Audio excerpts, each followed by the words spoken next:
মাত্র ৩০ মিনিট ব্যায়ামের পর একজন কিশোরের মস্তিষ্কে ঠিক কী ঘটে?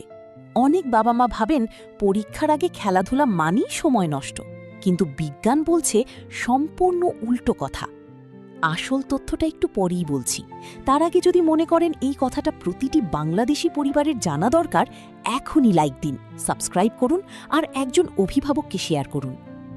এসএসসি আর এইচএসসির চাপে আমাদের সন্তানরা ঘন্টার পর ঘন্টা বইয়ের সামনে বসে থাকে।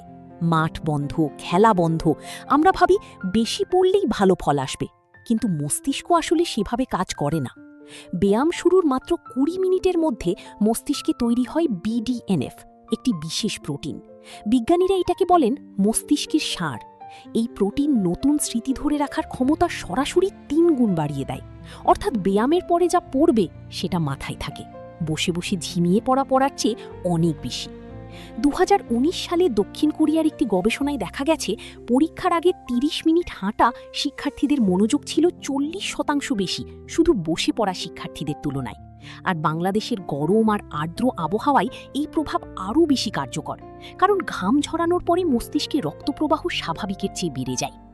আপনার সন্তান টেবিলে বসে ঝিমোচ্ছে, এটা অলসতা না, এটা মস্তিষ্কের অক্সিজেন শেষ হওয়ার সংকেত।